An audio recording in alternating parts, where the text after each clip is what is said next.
ಕನ್ಯೇಯಂ ಕುಲಜೀವಿತಂ ಎನ್ನುವಂತಹ ಪಾಠದ ಅಭ್ಯಾಸ ಪುಸ್ತಕ. ಎಲ್ಲವನ್ನ ಸಂಧಿ, ಸಮಾಸ, ವಿಗ್ರಹ ವಾಕ್ಯ, ಸಮಸ್ತ ಪದಗಳು ಮತ್ತು ಸಮಾನಾರ್ಥಕ ಪದಂ ಲಿಖತ, ಸಮಾನಾರ್ಥಕ ಪದವನ್ನ ಬರೆಯಿರಿ ಅಂತ. ಸಂಧಿಯ ನಿಯಮಗಳು ಗೊತ್ತಿದ್ರೆ ಬಹಳ ಸುಲಭವಾಗಿ ನೀವು ಅದನ್ನ ವಿಭಜಿಸಬಹುದು ಮತ್ತೆ ಸಂಯೋಜಿಸಬಹುದು.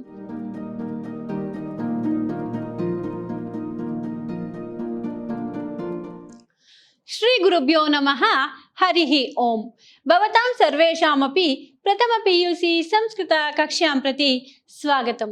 ಮಮ ನಾಮ ಭಾರತಿ. ಅಹಂ ವಿದ್ಯಾಶ್ರಮ ವಿದ್ಯಾಲಯೇ ಸಂಸ್ಕೃತ ವಿಭಾಗೆ ಕಾರ್ಯಂ ಕರೋಮಿ. ಅಹಂ ಅದ್ಯ ಇದಾनीं ಪ್ರಥಮ PUC ಸಂಸ್ಕೃತ ಪಠ್ಯಪುಸ್ತಕಸ್ಯ ಅಭ್ಯಾಸ ಪುಸ್ತಕಂ ಇತಿ ಪಾಠಂ ಪಾಠಯಾಮಿ. ಪ್ರಿಯ ವಿದ್ಯಾರ್ಥಿಗಳೇ, ನಿಮಗೆಲ್ಲರಿಗೂ ಪ್ರಥಮ PUC ಸಂಸ್ಕೃತ ತರಗತಿಗೆ ಆತ್ಮೀಯ ಸ್ವಾಗತ. ಇಂದು ನಾನು ಪ್ರಥಮ PUC ಸಂಸ್ಕೃತ ಪಠ್ಯಪುಸ್ತಕದಲ್ಲಿರುವಂತಹ 5 ಮತ್ತು 6ನೇ ಪಾಠಗಳ ಅಭ್ಯಾಸ ಪುಸ್ತಕವನ್ನು ಪಾಠ ಮಾಡುತ್ತೇನೆ.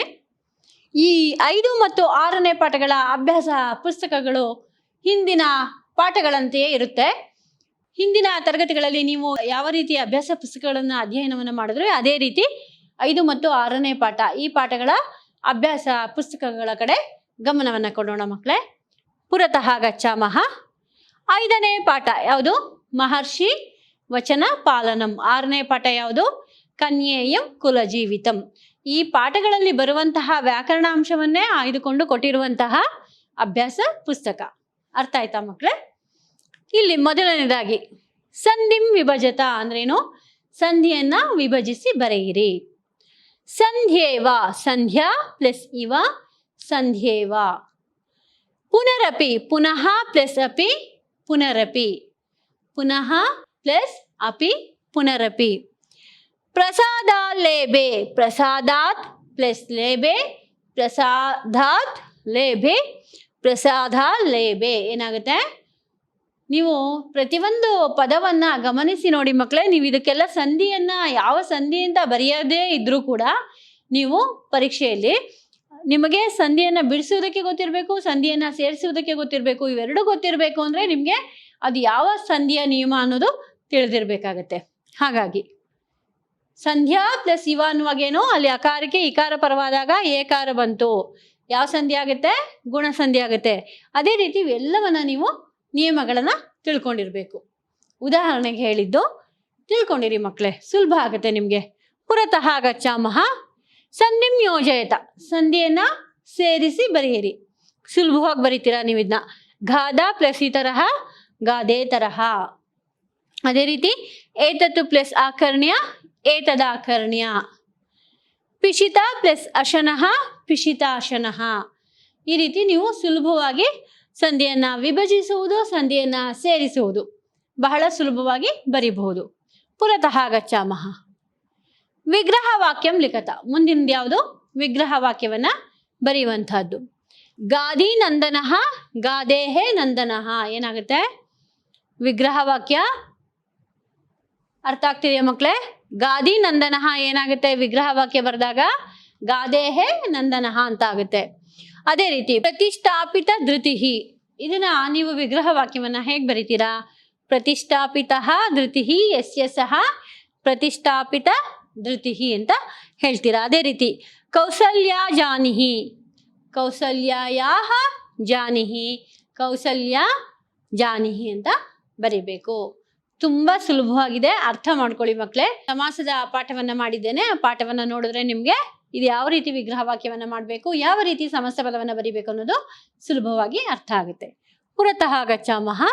ಸಮಸ್ತ ಪದಂ ಲಿಖತ, ಸಮಸ್ತ ಪದವನ್ನ ಬರೆಯಿರಿ ಅಂತ. ವಿಧಿಂ ಅನತಿಕ್ರಮ್ಯ, ವಿಧಿಂ ಅನತಿಕ್ರಮ್ಯ ಆಗುತ್ತೆ. ಏನಾಗುತ್ತೆ? ವಿಧಿಂ ಅನತಿಕ್ರಮ್ಯ, ವಿಧಿಂ ಅನತಿಕ್ರಮ್ಯ ಆಗುತ್ತೆ.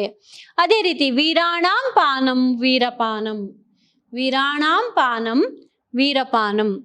ಕರ್ಣಯೋಃ ಪರುಷಂ ಕರ್ಣ ಪರುಷಂ, ಕರ್ಣಯೋಃ ಪರುಷಂ ಕರ್ಣ ಪರುಷಂ ಅಂತ ಆಗುತ್ತೆ. ಪುರತಃ ಗಚ್ಚಾಮಃ. ರಿಕ್ತ ಸ್ಥಾನೆ ಸೂಕ್ತಂ ವಿಭಕ್ತಿ ರೂಪಂ ಲಿಖತ. ರಿಕ್ತ ಸ್ಥಾನದಲ್ಲಿ ಸೂಕ್ತವಾದಂತಹ ವಿಭಕ್ತಿಯನ್ನ ಬರೆಯಿರಿ. ನಿಮ್ಗೆ ಹೇಳಿದ್ದೀನಿ ಪ್ರತಿ ಸರಿನೂ ಶಬ್ದವನ್ನ ಕೊಟ್ಟಿರ್ತಾರೆ, ಒಂದು ಲೈನ್ ಶಬ್ದ ಮಾತ್ರ ಕೊಟ್ಟಿರ್ತಾರೆ, ಅದರಲ್ಲಿ ಏಕವಚನ, ದ್ವಿವಚನ ಅಥವಾ ಬಹುವಚನ ಯಾವುದಾದ್ರೂ ಒಂದನ್ನ ಖಾಲಿ ಬಿಟ್ಟಿರ್ತಾರೆ. ಅಲ್ಲಿಗೆ ನೀವು ಯಾವ ವಚನವನ್ನ ಹಾಕಿದ್ರೆ ಕರೆಕ್ಟ್ ಆಗುತ್ತೆ ಅದನ್ನ ಬರೆದ್ರೆ ಸಾಕು. ತಾಟಕಂ, ತಾಟಕೆ, ತಾಟಕಾಹ. ಅದೇ ರೀತಿ ಮಿತ್ರೇಣ, ಮಿತ್ರಾಭ್ಯಾಂ, ಮಿತ್ರೈಹಿ. ಈ ರೀತಿಯಾಗಿ ನೀವು ಬರಿತಾ ಹೋಗ್ತೀರಾ. ತಪಸಃ, ತಪಸೋಹೋ, ತಪಸಾಂ. ಏನಾಗುತ್ತೆ? ತಪಸಃ, ತಪಸೋಹೋ, ತಪಸಾಂ. ಈ ರೀತಿಯಾಗಿ ನೀವು ಬರಿತಾ ಹೋಗ್ತೀರಾ. ಪುರತಃ ಗಚ್ಚಾಮಃ. ರಿಕ್ತ ಸ್ಥಾನೇ ಸೂಕ್ತಂ ಕ್ರಿಯಾಪದ ರೂಪಂ ಲಿಖತ. ರಿಕ್ತ ಸ್ಥಾನದಲ್ಲಿ ಸೂಕ್ತವಾದಂತಹ ಕ್ರಿಯಾಪದದ ರೂಪವನ್ನ ಬರೆಯಿರಿ ಅಂತ. ವಿತರಾಮಿ, ವಿತರಾವಹ, ವಿತರಾಮಹ. ಇದು ಕೂಡ ಅದೇ ರೀತಿ ಶಬ್ದಗಳಲ್ಲಿ ಹೇಗೆ ಬರೀತೀರಾ ಇಲ್ಲಿ ಕೂಡ ನೀವು ಕ್ರಿಯಾಪದಗಳನ್ನ ನೋಡ್ಕೋತೀರಾ. ಯಾವುದು ಖಾಲಿ ಬಿಟ್ಟಿದ್ದಾರೆ ಆ ಜಾಗಕ್ಕೆ ಯಾವ ಕ್ರಿಯಾಪದವನ್ನ ಬರಿಬೇಕು ಅಂತ ಬರಿತೀರಾ. ಲಟ್ಟು, ರಟ್ಟು, ಲಂಗು, ಲೋಟು ಈ ಕ್ರಿಯಾಪದಗಳನ್ನೇ ನಿಮ್ಗೆ ಕೊಡ್ತಾರೆ. ಅಲ್ಲಿ ಯಾವ ಪದವನ್ನ ಕೊಟ್ಟಿರ್ತಾರೆ, ಎಲ್ಲಿ ಫಿಲ್ ಇನ್ ದ ಬ್ಲಾಂಕ್ಸ್ ಕೊಟ್ಟಿರ್ತಾರೆ ನೋಡ್ಕೊಂಡು ನೀವು ಬರಿಬೇಕಾಗತ್ತೆ. ವಿದ್ಯತೆ, ವಿದ್ಯೇತೆ, ವಿದ್ಯಂತೆ. ಅಕಲ್ಪಯತ್, ಅಕಲ್ಪಯತಾಂ, ಅಕಲ್ಪಯನ್. ಈ ರೀತಿಯಾಗಿ ನೀವು ಬರಿತಾ ಹೋಗ್ತೀರಾ. ಪದ ಪರಿಚಯಂ ಕುರುತ. ಪದ ಪರಿಚಯವನ್ನ ಮಾಡಿ ಅಂತ. ಆಕರ್ಣ್ಯ, ಲ್ಯಭಂತಾವ್ಯಯ. ಆಕರ್ಣ್ಯ ಅನ್ನುವಾಗ ಯಕಾರ ಬಂತು, ಅಲ್ಲಿ ಸುಲಭವಾಗಿ ನೆನ್ಪಿಟ್ಕೊಳಕ್ ಹೇಳಿದೀನಿ ಮಕ್ಳೇ. ಯಕಾರ ಬಂದಾಗ ನಿಮ್ಗೆ ಏನಾಗುತ್ತೆ, ಅದು ಲ್ಯಭಂತಾವ್ಯಯ ಆಗತ್ತೆ. ಏನಾಗುತ್ತೆ? ಲ್ಯಭಂತಾವ್ಯಯ ಆಗತ್ತೆ. ಅದೇ ರೀತಿ ವಿಧಾತುಂ, ತುಮುನ್ನಾಂತಾವ್ಯಯಂ. ಏನಾಗುತ್ತೆ? ವಿಧಾತುಂ ಅನ್ನೋದು ತುಮುನ್ನಾಂತಾವ್ಯಯ ಆಗತ್ತೆ. ಕ್ರೀಡತ್, ಶತ್ರು ಪ್ರತ್ಯಯ. ಕ್ರೀಡತ್ ಏನಾಗುತ್ತೆ? ಶತ್ರು ಪ್ರತ್ಯಯ ಆಗುತ್ತೆ. ಏನಾಗುತ್ತೆ ಮಕ್ಕಳೇ? ಶತ್ರು ಪ್ರತ್ಯಯ ಆಗುತ್ತೆ. ಪುರತಃ ಗಚ್ಚಾಮಃ. ಸಮಾನಾರ್ಥಕ ಪದಂ ಲಿಖತ. ಸಮಾನಾರ್ಥಕ ಪದವನ್ನ ಬರೆಯಿರಿ ಅಂತ. ವಿಶ್ವಾಮಿತ್ರ ಹಾಗೆ ಸಮಾನಾರ್ಥಕ ಪದ ಯಾವುದು?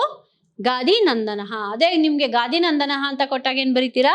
ವಿಶ್ವಾಮಿತ್ರ ಅಂತ ಬರೀತೀರಾ. ಸಮಾನಾರ್ಥಕ ಪದ ಅಥವಾ ಪರ್ಯಾಯ ಪದ ಅಂದ್ರೆ ಈ ರೀತಿಯಾಗಿ ಬರಿಬೇಕು. ಕ್ರತುಹು. ಕ್ರತುಹು ಅಂದ್ರೇನು? ಯಜ್ಞ. ಯಜ್ಞಕ್ಕೆ ಇನ್ನೊಂದು ಹೆಸರೇನು? ಕ್ರತುಹು ಅಂತ ಹೆಸರು. ಅದೇ ರೀತಿ ಯಾತುಧಾನಃ ಅಂದ್ರೆ ರಾಕ್ಷಸಃ. ರಾಕ್ಷಸನಿಗೆ ಇನ್ನೊಂದು ಹೇಳುವಂತಹದ್ದು ಯಾತುಧಾನಃ ಅಂದ್ರೆ ಏನು? ರಾಕ್ಷಸಃ. ಈ ರೀತಿಯಾಗಿ ನೀವು ಸಮಾನಾರ್ಥಕ ಪದವನ್ನ ಬರಿತಾ ಹೋಗ್ತೀರಾ. ಪುರತಃ ಗಚ್ಚಾಮಃ. ವಿರುದ್ಧ ಪದಂ ಲಿಖತ. ವಿರುದ್ಧ ಪದವನ್ನ ಬರೆಯಿರಿ ಅಂತ. ಸ್ವಾಧೀನಃ, ಪರಾಧೀನಃ. ನಿಮ್ಗೆ ಅಪೋಸಿಟ್ ವರ್ಡ್ಸ್ ಬಗ್ಗೆ ಚೆನ್ನಾಗಿ ಗೊತ್ತಿರುತ್ತೆ ಮಕ್ಕಳೇ, ಹಾಗಾಗಿ ನೀವು ಅದನ್ನ ಬರ್ಕೊಂಡು ಹೋಗ್ತೀರಾ. ಪರ್ಯಾಪ್ತಂ, ಅಪರ್ಯಾಪ್ತಂ. ಪರ್ಯಾಪ್ತಂ, ಅಪರ್ಯಾಪ್ತಂ. ಮಿತ್ರಂ, ಶತ್ರುಹು. ಮಿತ್ರಂ, ಶತ್ರುಹು. ಇವೆಲ್ಲ ನಿಮಗೆ ಗೊತ್ತಿರೋ ಅಂತದ್ದೇ, ಬಹಳ ಸುಲಭವಾಗಿರುತ್ತೆ. ಎರಡೆರಡು ಅಂಕಗಳನ್ನ ನೀವು ಸುಲಭವಾಗಿ ತಗೋತಾ ಹೋಗಬಹುದು. ನೋಡಿ ಮಕ್ಕಳೇ, ಇಲ್ಲಿಗೆ ನಿಮ್ಗೆ ಮಹರ್ಷಿ ವಚನ ಪಾಲನಂ ಎನ್ನುವಂತಹ ಪಾಠದ ಅಭ್ಯಾಸ ಪುಸ್ತಕವು ಮುಕ್ತಾಯವಾಗಿದೆ. ಮಹರ್ಷಿ ವಚನ ಪಾಲನಂ ಎನ್ನುವಂತಹ ಪಾಠದ ಅಭ್ಯಾಸ ಪುಸ್ತಕವು ಇಲ್ಲಿಗೆ ಮುಕ್ತಾಯವಾಗಿದೆ ಮಕ್ಕಳೇ. ಮುಂದಿನ ಪಾಠಕ್ಕೆ ಹೋಗೋಣ. ತುಂಬಾ ಸುಲಭವಾಗಿದೆ, ನೀವು ಅರ್ಥ ಮಾಡ್ಕೊಳ್ಳಿಕ್ಕೆ. ಎಲ್ಲವನ್ನ ಒಂದು ಪಟ್ಟಿಯನ್ನಾಗಿ ಮಾಡ್ಕೊಳ್ಳಿ. ನಾನು ಹೇಳಿದಂತೆ, ಮೊದಲು ಹೇಳಿದಂತೆ ಎಲ್ಲವನ್ನ ಸಂಧಿ, ಸಮಾಸ, ವಿಗ್ರಹ ವಾಕ್ಯ, ಸಮಸ್ತ ಪದಗಳು ಮತ್ತು ಈ ವಿರುದ್ಧ ಪದಗಳು, ಸಮಾನಾರ್ಥಕ ಪದಗಳು, ಕ್ರಿಯಾಪದಗಳನ್ನೆಲ್ಲ ನಿಮಗೆ ಯಾವ್ದ್ಯಾವ್ದು ಪದಗಳನ್ನ ಕೊಟ್ಟಿದ್ದಾರೆ ಅದನ್ನೆಲ್ಲ ಒಂದು ಕಡೆ ನೋಟ್ ಮಾಡ್ಕೋತಾ ಹೋಗಿ. ನೋಟ್ ಮಾಡ್ಕೊಂಡು ಓದಿದಾಗ ನಿಮಗೆ ಸುಲಭವಾಗುತ್ತೆ. ಎಲ್ಲ ಪಾಠದಿಂದ ಬರುವಂತಹ ಕ್ರಿಯಾಪದಗಳು, ಎಲ್ಲ ಪಾಠದಿಂದ ಬರುವಂತಹ ಸಮಸ್ತ ಪದಗಳು, ಎಲ್ಲ ಪಾಠದಲ್ಲಿ ಬರುವಂತಹ ವಿಗ್ರಹ ವಾಕ್ಯ, ಸಂಧಿಗಳು, ಈ ರೀತಿ ಎಲ್ಲವನ್ನ ಒಂದು ಪಟ್ಟಿ ಮಾಡ್ಕೊಂಡು ಹೋಗಿ. ಆಗ ನಿಮಗೆ ಬಹಳ ಸುಲಭವಾಗಿ ಓದೋದಕ್ಕೆ ಅನುಕೂಲ ಆಗುತ್ತೆ. ಅರ್ಥ ಆಯ್ತಾ ಮಕ್ಕಳೇ? ಪುರತಃ ಗಚ್ಚಾಮಃ. ಮುಂದಿನ ಪಾಠ ಯಾವುದು? ಕನ್ಯೇಯಂ ಕುಲಜೀವಿತಂ. ಇದು ಕನ್ಯೇಯಂ ಕುಲಜೀವಿತಂ ಎನ್ನುವಂತಹ ಪಾಠದ ಅಭ್ಯಾಸ ಪುಸ್ತಕ. ನೋಡಿ ಮಕ್ಕಳೇ, ನಿಮಗೆ ಪಾಠ ಮೊದಲು ಕೊಟ್ಟಿದ್ದಾರೆ, ನಂತರ 154ನೇ ಪೇಜ್ನಿಂದ ನಿಮಗೆ ಏನು ಕೊಟ್ಟಿದ್ದಾರೆ? ಅಭ್ಯಾಸ ಪುಸ್ತಕ ಕೊಟ್ಟಿದ್ದಾರೆ. ಮೊದಲು ಪಾಠಗಳು ಮುಗಿಯುತ್ತೆ, ನಂತರ ಅಭ್ಯಾಸ ಪುಸ್ತಕ. ಅರ್ಥ ಆಯ್ತಾ? ಪ್ರತಿಯೊಂದು ಪಾಠಕ್ಕೂ ಒಂದೊಂದು ಅಭ್ಯಾಸ ಪುಸ್ತಕ ಇದೆ, ವ್ಯಾಕರಣಾಂಶ. ಪ್ರತಿ ಪಾಠಕ್ಕೂ ಕೂಡ ಒಂದೊಂದು ವ್ಯಾಕರಣಾಂಶ ಇದೆ. ಹಾಗಾಗಿ ನೀವು ಪಾಠವನ್ನ ಓದಿದ ನಂತರ ಅಲ್ಲಿ ಅಭ್ಯಾಸವನ್ನ ಬರೀತೀರಾ. ಅಂದ್ರೆ ನಿಮಗೆ ಕೊಟ್ಟಿರುವಂತಹ ಪಾಠದ ಮೇಲೆ ಬರುವಂತಹ ಪ್ರಶ್ನೆಗಳು, ಫಿಲ್ ಇನ್ ದ ಬ್ಲಾಂಕ್ಸು, ಮತ್ತೆ ಯಾರು ಯಾರಿಗೆ ಹೇಳಿದರು, 2 ವಾಕ್ಯದಲ್ಲಿ ಉತ್ತರಿಸಿ, 5 ವಾಕ್ಯದಲ್ಲಿ ಉತ್ತರಿಸಿ, ಇವೆಲ್ಲವೂ ಕೂಡ ಮ್ಯಾಚ್ ದ ಫಾಲೋಯಿಂಗ್ ಅವೆಲ್ಲವೂ ಕೂಡ ನಿಮಗೆ ಪ್ರತಿ ಪಾಠವಾದ ನಂತರ ಅಭ್ಯಾಸದಲ್ಲಿ ಬರುತ್ತೆ. ಅದೇ ಪಾಠಕ್ಕೆ ಸಂಬಂಧಪಟ್ಟಂತಹ ವ್ಯಾಕರಣಾಂಶವು 154ನೇ ಪೇಜಿಂದ ಕೊಟ್ಟಿದ್ದಾರೆ. ಪ್ರತಿ ಪಾಠದ್ದು ಇದೆ, 1ನೇ ಪಾಠ, 2ನೇ ಪಾಠ, 3ನೇ ಪಾಠ ಅಂತ ಹೇಳಿ ಒಂದು ಆರ್ಡ್ರಲ್ಲಿ ಕೊಟ್ಟಿದ್ದಾರೆ. ಅದರಲ್ಲಿ ನಿಮಗೆ ಈ ಅಭ್ಯಾಸ ಪುಸ್ತಕ ಬರುತ್ತೆ. ಈ ಕನ್ಯೇಯಂ ಕುಲಜೀವಿತಂ ಎನ್ನುವಂತಹ ಈ ಪಾಠದಲ್ಲಿ ಯಾವ್ಯಾವ ವ್ಯಾಕರಣಾಂಶ ಬಂದಿದೆ ಅದನ್ನ ಅಭ್ಯಾಸ ಪುಸ್ತಕದಲ್ಲಿ ಕೊಟ್ಟಿದ್ದಾರೆ. ಅದನ್ನ ನೋಡೋಣ ಮಕ್ಕಳೇ. ಹಿಂದಿನ ಪಾಠಗಳಂತೆ ಯಥಾ ಪ್ರಕಾರ ಹಿಂದಿನ ಪಾಠಗಳಂತೆ ಸಂಧಿಂ ವಿಭಜತ, ಏನು ಸಂಧಿಯನ್ನ ವಿಭಜಿಸಿ ಬರೆಯಿರಿ.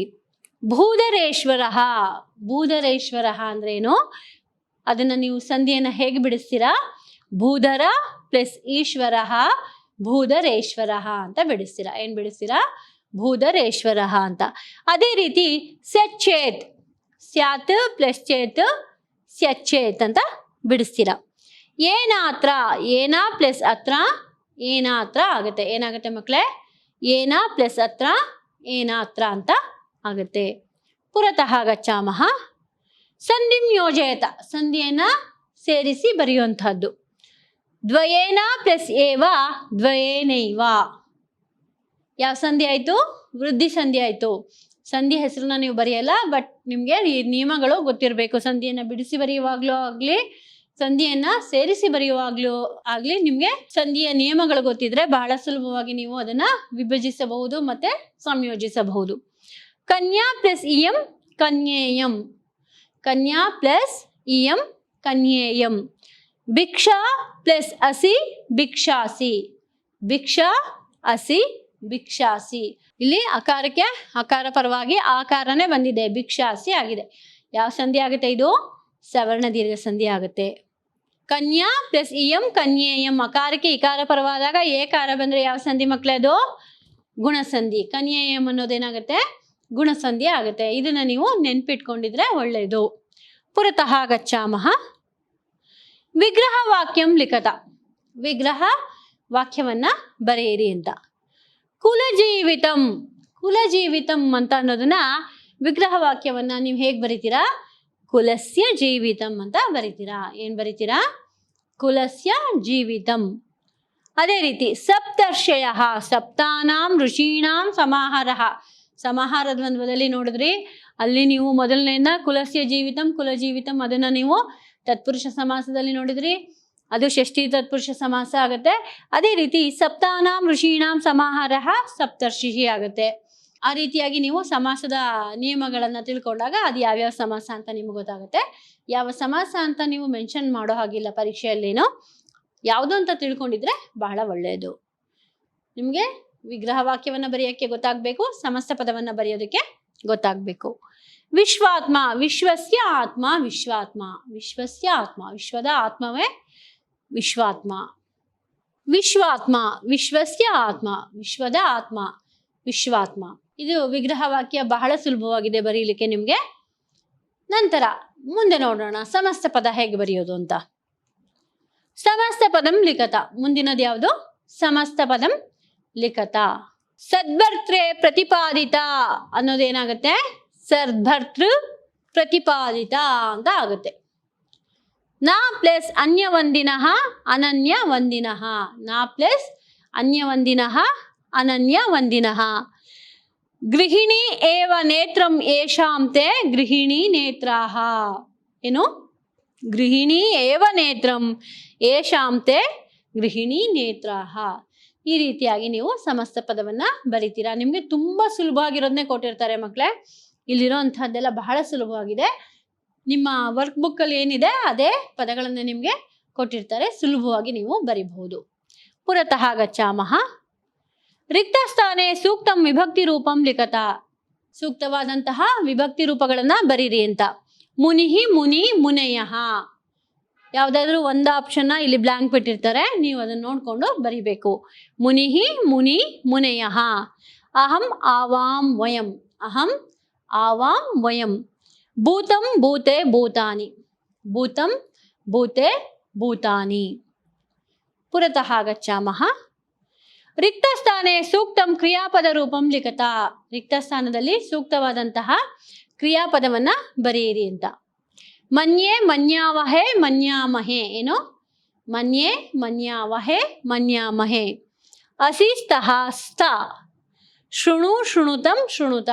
ಇವೆಲ್ಲ ನಿಮಗೆ ನಾನು ಪ್ರತಿಯೊಂದನ್ನು ಎಕ್ಸ್ಪ್ಲೈನ್ ಮಾಡ್ತಾ ಇಲ್ಲ. ಯಾಕೆ ಅಂದರೆ ನೀವು ಆಲ್ರೆಡಿ ಕ್ರಿಯಾಪದಗಳನ್ನು ವ್ಯಾಕರಣ ವಿಭಾಗದಲ್ಲಿ ನಾನು ಮಾಡಿರುವಂತಹ ಕ್ರಿಯಾಪದವನ್ನು ನೋಡಿ ಅದರಲ್ಲಿ ಈ ಎಲ್ಲವೂ ಕೂಡ ನಿಮಗೆ ಬರುತ್ತೆ. ಅಲ್ಲಿರುವಂತಹ ಎಲ್ಲ ಪಾಠವನ್ನು ನೀವು ಗಮನ ಇಟ್ಕೊಂಡು ಕೇಳಿದಾಗ ವ್ಯಾಕರಣಾಂಶವನ್ನು ಇಲ್ಲಿ ನಾನು ಹೇಳ್ತಿರುವಂತಹ ಎಲ್ಲ ವರ್ಕ್ಬುಕ್ನಲ್ಲಿ ಬರುವಂತಹ ಪ್ರಶ್ನೆಗಳಿಗೂ ನೀವು ಉತ್ತರವನ್ನು ಬರಿಬಹುದು ಮಕ್ಕಳೇ. ಹಾಗಾಗಿ ನಾನು ಪ್ರತಿಯೊಂದನ್ನು ಕೂಡ ನಿಮಗೆ ಎಕ್ಸ್ಪ್ಲೈನ್ ಮಾಡ್ತಿಲ್ಲ. ನಿಮಗೆ ಇದು ನೋಡಿದ ತಕ್ಷಣವೇ ಅರ್ಥ ಆಗುತ್ತೆ. ಓ, ಇದು ಲಟ್ಲಕಾರ, ಇದು ರುಟ್ಲಕಾರ, ಇದು ಲಂಗ್ಲಕಾರ, ಇದು ಲೋಟ್ಲಕಾರ, ಇದಕ್ಕೆ ನಾವು ಈ ರೂಪವನ್ನು ಬರೀಬೇಕು. ಈ ರೀತಿಯಾಗಿ ನೀವು ತಿಳ್ಕೊತೀರಾ. ಅರ್ಥ ಆಯ್ತಾ? ಪುರತಃ ಗಚ್ಚಾಮಃ ಪದ ಪರಿಚಯಂ ಕುರುತ. ಯೋಗ್ ತುಮ್ ಅಂತ ಬಂತು. ಅಲ್ಲಿ ಏನು ಬಂತು? ಕಡೆಯಲ್ಲಿ ತುಮ್ ಅಂತ ಬಂದಿದೆ. ಯೋಗ್ ತುಮ್ ಅಂತ ಬಂದಾಗ ನೀವೇನು ಬರಿತೀರಾ? ಅದನ್ನ ತುಮುನ್ನ ಅಂತ ಅವ್ಯಯಂ ಅಂತ ಬರಿತೀರಾ. ಏನು ಬರಿತೀರಾ? ತುಮುನ್ನ ಅಂತ ಅವ್ಯಯ ಅಂತ ಬರಿತೀರಾ. ಅದೇ ರೀತಿ ಅಲಂ ಅಂತ ಕೊಟ್ಟಿರ್ತಾರೆ. ಅಲಂ ಅನ್ನೋದು, ಅಲಂ ಅಂದರೆ ಸಾಕು ಅನ್ನೋ ಅರ್ಥ ಬರುತ್ತೆ. ಇದೊಂದು ಅವ್ಯಯ. 3 ಲಿಂಗ, 3 ವಿಭಕ್ತಿ, 3 ವಚನಗಳಲ್ಲಿಯೂ ಯಾವುದೇ ಭೇದವನ್ನ ಹೊಂದದೇ ಇರುವಂತಹ ಪದಗಳೇನಾಗುತ್ತೆ? ಅವ್ಯಯಗಳಾಗುತ್ತೆ. ಅದರಿಂದ ಇದನ್ನ ನೀವೇನಂತ ಬರೀತೀರಾ? ಅವ್ಯಯ ಅಂತ ಬರೆದ್ರೆ ಸಾಕು. ಏನಂತ ಬರೆದ್ರೆ ಸಾಕು? ಅವ್ಯಯ ಅಂತ ಬರೆದ್ರೆ ಸಾಕು. ಕರ್ತವ್ಯಂ, ಕರ್ತವ್ಯಂ ಅನ್ನೋದೇನಾಗುತ್ತೆ? ತವ್ಯತ್ ಪ್ರತ್ಯಯ ಆಗುತ್ತೆ. ಏನಾಗುತ್ತೆ? ಕರ್ತವ್ಯಂ ಅನ್ನೋದೇನಾಗುತ್ತೆ? ತವ್ಯತ್ ಪ್ರತ್ಯಯ ಆಗುತ್ತೆ. ಏನು ಪ್ರತ್ಯಯ ಆಗುತ್ತೆ ಮಕ್ಕಳೇ? ತವ್ಯತ್ ಪ್ರತ್ಯಯ ಆಗುತ್ತೆ. ಅರ್ಥ ಆಯ್ತಾ? ಈ ರೀತಿಯಾಗಿ ಪದ ಪರಿಚಯದಲ್ಲಿ ಕೊಟ್ಟಾಗ ನೀವು ಅದು ಯಾವ ಅವ್ಯಯ ಆಗುತ್ತೆ, ತುಮುನ್ನ ಅಂತ ಅವ್ಯಯನ, ತವ್ಯತ್ ಪ್ರತ್ಯಯನ ಯಾವ ರೀತಿ ಆಗುತ್ತೆ ಅನ್ನೋದನ್ನ ನೋಡಿಕೊಂಡು ನೀವು ಬರಿಬೇಕಾಗತ್ತೆ ಮಕ್ಕಳೇ. ಇದು ಕೂಡ ಕೃದಂತ ಪಾಠ ಮಾಡಿದ್ದೀನಲ್ವಾ, ಆ ಪಾಠದಲ್ಲಿ ನಿಮಗೆ ಎಲ್ಲವೂ ಬರುತ್ತೆ. ಯಾವ ಪದವನ್ನು ಕೊಟ್ಟಾಗ ಅದು ಯಾವ ಪ್ರತ್ಯಯಕ್ಕೆ ಸೇರುತ್ತೆ ಮತ್ತು ಯಾವ ಅವ್ಯಯಕ್ಕೆ ಸೇರುತ್ತೆ ಅನ್ನೋದನ್ನ ನೀವು ಪತ್ತೆ ಮಾಡಬಹುದು. ಸುಲಭವಾಗಿ ಪತ್ತೆ ಮಾಡುವಂಥದ್ದು ಮಕ್ಕಳೇ. ಸುಲಭವಾಗಿ ನೀವು ಅಂಕಗಳನ್ನು ಕೂಡ ಇದರಲ್ಲಿ ಪಡ್ಕೋತೀರಾ. ಪುರತಃ ಗಚ್ಚಾಮಃ ಸಮಾನಾರ್ಥಕ ಪದಂ ಲಿಖತ. ಸಮಾನಾರ್ಥಕ ಪದಗಳನ್ನು ಬರೆಯಿರಿ ಅಂತ. ಭಾರತಿ, ಭಾರತಿ ಅಂದರೆ ವಾಣಿ ಅಂತ. ಭಾರತಿ ಅಂದರೆ ಸಮಾನಾರ್ಥಕ ಪದ ಏನು? ವಾಣಿ ಅಂತ. ಗೀರ್ವಾಗ್, ವಾಣಿ, ಸರಸ್ವತಿ ಅಂತ ಇವೆಲ್ಲವೂ ಕೂಡ ಭಾರತಿ ಎನ್ನುವ ಹೆಸರಿಗೆ ಪರ್ಯಾಯ ಪದಗಳು. ನಂತರ ದುಹಿತ, ದುಹಿತ ಅಂದರೆ ಸುತ. ದುಹಿತ ಅಂದ್ರೆ ಏನು? ಸುತ. ಶಿವಂ ಅಂದರೆ ಪರಮೇಶ್ವರ. ಶಿವ ಅಂದರೆ ಯಾರು? ಪರಮೇಶ್ವರ. ಶಂಕರ. ಈ ರೀತಿಯಾಗಿ ಅನೇಕ ಪದಗಳು ಸಿಗುತ್ತೆ. ನಿಮಗೆ ಒಂದೇ ಪದವನ್ನು ನೆನ್ಪಿಟ್ಕೊಂಡು ಬರಿಬೇಕು ಅಂತಿಲ್ಲ. ಆ ಪದಕ್ಕೆ ಯಾವ ಪದವು ನಿಮಗೆ ನೆನಪು ಬರುತ್ತೋ, ಸಮಾನಾರ್ಥಕ ಪದಗಳು ಬೇಕಾದಷ್ಟು ಇರುತ್ತೆ ಒಂದೊಂದೇ ಪದಕ್ಕೆ. ನಿಮ್ಗೆ ಯಾವ್ದು ನೆನಪು ಬರುತ್ತೋ ಅದನ್ನ ಬರೀಬೇಕು. ಆದರೆ ಅದು ಕರೆಕ್ಟ್ ಆಗಿರ್ಬೇಕು. ಪುರತಃ ಗಚ್ಚಾಮಃ ವಿರುದ್ಧ ಪದಂ ಲಿಖತ. ವಿರುದ್ಧ ಪದವನ್ನ ಬರೆಯಿರಿ. ಏನ್ ಬರೀರಿ? ವಿರುದ್ಧ ಪದವನ್ನ ಬರೆಯಿರಿ.